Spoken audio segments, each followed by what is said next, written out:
அடுத்ததாக இந்த படத்தினுடைய மிக முக்கியமான ரோல்ல நடிச்சிருக்காப்புல தம்பி ராமையா அவர்களுடைய ஜாம்பவான் அவருடைய பையன் உமாபதி ராமையா அந்த படத்தை இயக்கியிருந்தாலும் கூட படத்துல பாத்தீங்க அப்படின்னா அவருடைய பிள்ளையா பட்டையை கிளப்பியிருக்காப்புல திரு பிரவீன் அவர்களை அன்போடு ஒரு சில வார்த்தைகள் பேச அழைக்கிறேன்.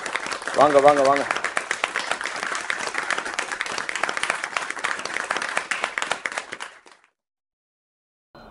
ராஜா கிளியின் இசை வெளியீட்டு விழாவுக்கு வந்து வருகை தந்த அனைவருக்கும், மேடையில் இருக்கக்கூடிய அனைவருக்கும் எனது வணக்கம். ராஜா கிளி 2014 காலேஜ் முடிச்சுட்டு ஏதோ ஒரு கனவோடு வந்தேன் இந்த சென்னைக்கு. வேலைக்கு ட்ரை பண்ணேன். பட் ஏதோ ஒரு விஷயத்தில் எனக்கு சினிமா மேலே ஆசை இருந்த ஒரு நோக்கத்தில் சுரேஷ் கமா சாரோட தயாரிப்பு நிறுவனத்தில் ஜாயின் பண்ணேன்.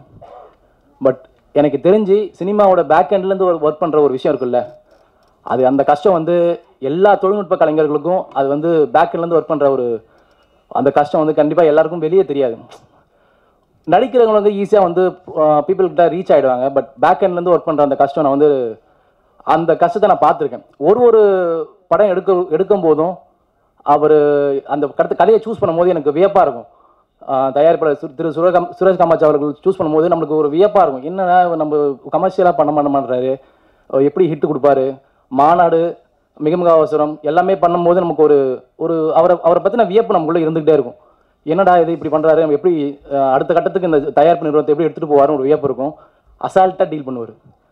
எல்லாத்தையுமே ரொம்ப ரொம்ப அசால்ட்டாக ரொம்ப மாதிரி இதுதான் இப்படி தான் ஒரு படத்தை எடுக்கணும், இப்படி தான் ஒரு நிறுவனத்தை நடத்தணுன்றது அடிப்படையிலேருந்து நம்மளுக்கு சொல்லிக் கொடுப்பாரு.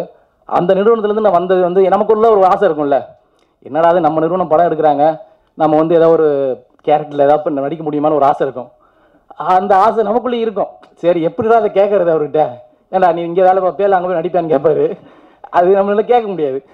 அப்போ நான் என்ன பண்ணேன், சும்மா அப்படியே அந்த நாம் என்ன பண்ணுவோம், எடுத்தோடனே அறிமுகம் ஆகும்ல, எல்லாருக்குமே நம்ம அக்ரிமெண்ட் போடுறதுலேருந்து பேமெண்ட் முறை நம்ம தான் நம்ம அதை டீல் பண்ணுவோம். ஸோ எடுத்தோடனே நம்ம டீல் பண்ணுறது உமாபதியாக இருக்கட்டும், எல்லாரையும் கொஞ்சம் ஃப்ரெண்ட்ஸ் சர்க்கிளில் நம்ம வச்சுக்கிறது. அப்புறம் நம்ம எல்லாமே நண்பர்கள் தான். நாங்கள் வந்து சினிமாவிலேருந்து மாநாட்டிலேருந்து கேதார் கொண்டு எல்லாமே நண்பர்கள் தான்.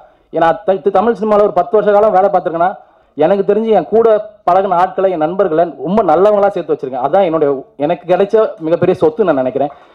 ஏன்னா அந்த அளவில் எனக்கு வந்து அதை ஏற்படுத்தி கொடுத்த திரு சுரேஷ் காமாச்சார் அவர்களுக்கு ரொம்ப நன்றி. ஏன்னா என் வாழ்க்கையில் அடுத்த கட்டத்துக்கான நகர்வாக வந்து அவர் அனுப்பிச்சு கொடுத்துருக்காரு. அந்த படி தான் எனக்கு அடுத்த கட்ட நகர்வாக இருக்கும்னு நான் நம்புகிறேன். அந்த மாதிரி தான் இந்த படம் வந்து எனக்கு வந்து தம்பி ராமையா சார் விட்டு போயிட்டு, அண்ணா 2 பசங்க அனுப்புகிறேன் பாருங்க, உங்களுக்கு யார் செட் ஆகும்னு பாருங்கன்னு சொல்லிட்டு தான் சுரேஷ். அப்போ கூட அவர் வந்து இந்த பையனை அனுப்புறேன்னு சொல்லிட்டு என்ன மட்டும் அனுப்பல, சாய்ஸாக தான் அனுப்புனாப்புல. அப்போ கூட நான் என்ன நினச்சேன், என்ன இவர் இப்படி நம்மளுக்கு சாய்ஸாக அனுப்புறாரு அப்படின்னு யோசித்தேன். ஆனால் உள்ளே போனோடனே தம்பி ராமையா சார் எப்பயுமே அப்படின்னா உள்ளே வந்து அவர் எப்பவுமே எனக்கு ஃபோன் கால் எடுத்தோடனே அன்பு தம்பி, அன்பு மகனே, இதுதான் அப்படியே அந்த கம்ஃபர்ட் ஜோனில் நம்மளை வர வச்சிருவார். அந்த ஒரு கம்ஃபர்ட் ஜோன் அவர்கிட்ட நான் அது போனோன்னே நம்மளுக்கு என்ன ஆர்டிஸ்ட் ஆனாலும் சரி, நம்ம அண்ணன் நம்ம ஒரு அப்படின்ற மாதிரி ஒரு கம்ஃபர்ட் ஜோனில் கொண்டு வந்துருவாப்புல. அந்த வகையில் வந்து நான் போன உடனே பார்த்த உடனே, தம்பி இதான் கதை, இப்படி தான் நகர்வு இருக்கும், நீ பண்ணிவிடு, ப்ரொடக்ஷன் சைடு தான் நான் பேச போகிறேன், அப்போ மாரி இருக்குன்றப்பல பார்த்துட்டு 2 பேரையும் பார்த்துட்டு சரி சொல்கிறேன் தம்பின்றாங்க. அப்போது நம்ம இந்த படத்துக்கு டிஓபியாக இருந்த கோபிநாத் சார் தான் டிஓபியாக ஃபிக்ஸ் பண்ணோம். அவர் கூட்டு என்கிட்ட சொல்கிறார், தம்பி நீ இந்த கேரக்டர் நடிக்க போகிறப்பான்றாரு. ஃபர்ஸ்ட் அவர் எனக்கு ஃபோன் கால் பண்ணுறாரு. என்ன சார் பண்ணுறது, நான் என்ன நினச்சேன்னா சின்ன கேரக்டர் இருக்கும் போல், ஏதோ ஒரு வந்து போகிற மாதிரி இருக்கும். அப்படி தான் மிகவும் அவசியில் ஒரு ஒரு கண்டக்டராக வந்து எட்டி பார்த்துட்டு போவோம், ஒரு 2 to 2 seconds அந்த மாதிரி ஏதாவது இருக்கும் போல் அப்படின்னு நினச்சா உள்ளே வந்தேன்.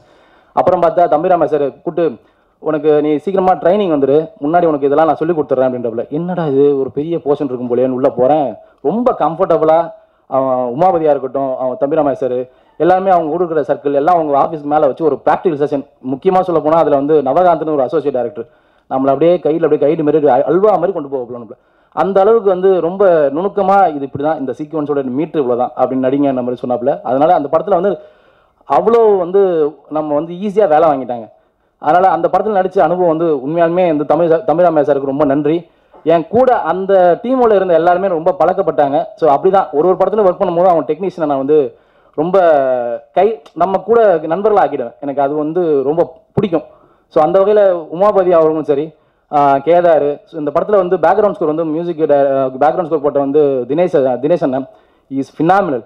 அவர் அந்த ஹைப் ஏற்று வர பாருங்க, ட்ரெயிலரில் பார்த்தோன்னே நம்மளுக்கு ஒரு மாதிரி இருக்கும், ஐயோ என்னடா தம்பி ராமையா சார் நடந்து வரும்போது அந்த ஒரு ஹைப் இருக்கும் பாருங்க, அதெல்லாம் வேற லெவலில் இருக்குது. அவர் நல்லா பண்ணியிருக்காப்புல.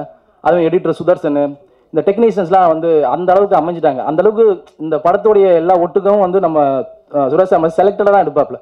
அந்த வகையில் வந்து எல்லாருமே கரெக்டாக அவங்க வேலைகளை பண்ணாங்க. அப்புறம் வந்து இந்த படத்தில் நடித்த எல்லாருமே வந்து எனக்கு வந்து 5 காம்பினேஷன் இருந்துச்சு மொத்தமாக. சமுத்திரகனி சார் உள்ள பெரிய காம்பினேஷன். நான் முதல்ல போய் நிற்கும் போது அவர் நிற்கும் போது பயந்தேன், எப்படா அவர்கிட்ட டைலாக் பேசுறது. அது ஒரு டைலாக் ஒன்று வரும், அவர் ரொம்ப வந்து எமோஷனலாக ஒரு டைலாக் சொல்லுவாப்புல, என்கிட்ட பேசுவார் அந்த காம்பினேஷனில்.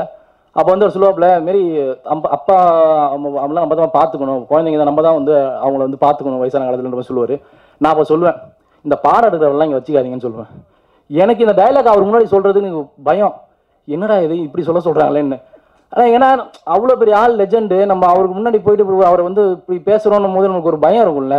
அவர் ரொம்ப ஈஸியாக, தம்பி அவர் வந்தவொடனே என்னை பார்த்தோன்னே, ஏய் நீ பண்ணுறா பார்த்துக்கலான்டா அப்படின்னு அவ்வளோ ஈஸியாக. அதான் இந்த பெரிய பெரிய ஆர்டிஸ்ட் கூட நடிக்கும் போது நம்மளாம் பயப்படுறோம்ல, அது அவங்க அவ்வளோ கம்ஃபர்டபுளாக ஈஸியாக அது பண்ணிடுறாங்க. நம்மளை ரொம்ப அந்த கம்ஃபர்ட் ஜோனில் வர வச்சிடுறாங்க. ஸோ இந்த படத்தில் அந்த மாதிரி தான் எல்லாருக்கூடையும் நான் ஒர்க் பண்ணேன். தம்பிராமையா சார், நீங்கள் நினைக்கிறீங்க அவருடைய வசனம், அவரோட டைலாக் டெலிவரி, ஐயோ அப்படியே வந்து பேசும்போதே ஒரு பஞ்சும் போடுவாப்புல. அந்த அளவில் வந்து அவர் ரொம்ப, நான் அதான் சொல்றேன், அந்த அளவில் ரொம்ப பாராட்டக்கூடிய ஒரு விஷயமா இருக்குது அவர்கிட்ட. அடுத்து இப்போ நீங்கள் இப்போ எடுத்தால் அப்புறம் 4 ஸ்கிரிப்ட் கையில் வச்சிருக்காப்ல, தம்பி இந்த கதைப்பா அந்த கதைப்பா அப்படின்னு ஒரு ஸ்கிரிப்ட் சொல்லும் போதும் அதில் ஒரு விஷயம் இருக்கும், மேட்ரு இருக்கும். நல்ல ஜாலியாக என்ஜாய் பண்ணி ஃபன் பண்ணி சிரிக்கிற மாதிரி ஒரு கதையை வச்சிருப்பாப்ல. அந்த வகையில் அவருக்கு இன்னும் டஃப் கொடுத்துட்டு தான் இருக்காப்ல. இன்றைய இருக்கிற இயக்குநர்களுக்கு டஃப் கொடுக்கக்கூடிய கதைகள்லாம் நிறையா இன்னும் இருக்குது, ஸ்டாக் இருக்குது. அவர் கண்டிப்பாக அடுத்தடுத்த படங்கள் கண்டிப்பாக இயக்கணும் அதை சார்ந்த நோக்கம் அவர் பயணிக்கணும்ன்ற ரொம்ப ஆசைப்பட்டு வேண்டிக்கிறேன்.